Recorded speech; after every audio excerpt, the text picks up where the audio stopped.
वितान part 4 diary के पन्ने, जिसकी लेखिका है एन फ्रैंक।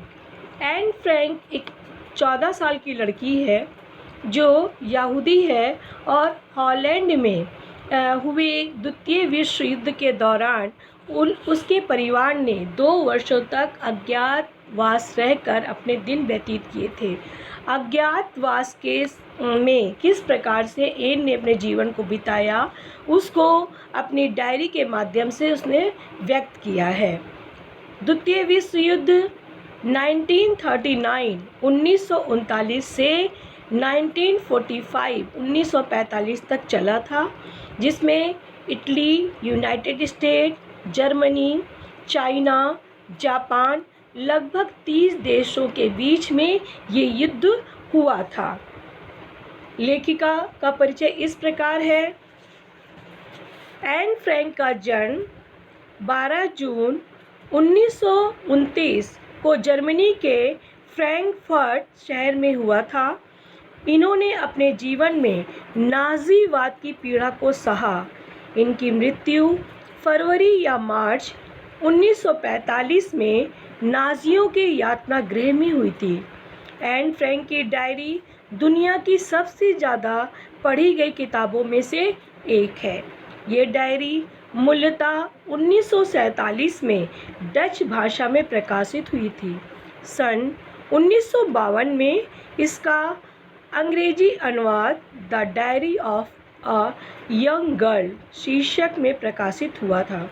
इस पुस्तक पर आधारित अनेक फिल्मों, नाटकों, धारावाहिकों इत्यादि का निर्माण हो चुका है। पाठ का सारांश इस प्रकार है। ये डायरी डच भाषा में 1947 ईस्वी में प्रकाशित हुई थी। इसके बाद यह the diary of the young girl शीर्षक से 1952 ईस्वी में प्रकाशित हुई। ये डायरी इतिहास के एक सबसे आतंकप्रद और दर्दनाक अध्याय के साक्षात अनुभवों को बयान करती है। हम यहाँ उस भयावह दौर को किसी इतिहासकार की निगाह से नहीं, बल्कि सीधे उस भोक्ता की निगाह से देखते हैं जिसने उस यातना को भोगा है। यह भोक्ता ऐसा है जिसकी समझ और संवेदना बहुत गहरी तो है ही, उम्र के साथ आने वाले परिवर्तनों से पूरी तरह अछूती भी है। इस पुस्तक की भूमिका में लिखा गया है। इस डायरी में भय, आतंक, भूख, मानवीय संवेदनाएं, प्रेम, घृणा, बढ़ती उम्र की तकलीफ़ें, हवाई हमले का डर, पकड़े जाने का लगातार डर, 13 साल की उम्र के सपने, कल्पनाएं, बाहरी दुनिया से अलग थलग पड़ जाने की पीड़ा, मानसिक और शारीरिक ज़रूरतें, हंसी मजाक, युद्ध की पीड़ा, अकेलापन, सभी कुछ है। ये डायरी यहूदियों पर ढाए गए जुल्मों का एक जीवंत दस्तावेज है। द्वितीय विश्व युद्ध के समय हॉलैंड के यहूदी परिवारों को जर्मनी के प्रभाव के कारण अकल्पनीय यातनाएं सहनी पड़ी थीं। उन्होंने गुप्त तहखानों में छिपकर जीवन की रक्षा की थी। जर्मनी के शासक ने गैस चैम्बर व फायरिंग स्क्वाड के माध्यम से लाखों यहूदियों को मौत के घाट उतार दिया था। ऐसे समय में 2 यहूदी परिवार 2 वर्ष तक एक गुप्त आवास में छिपे रहे।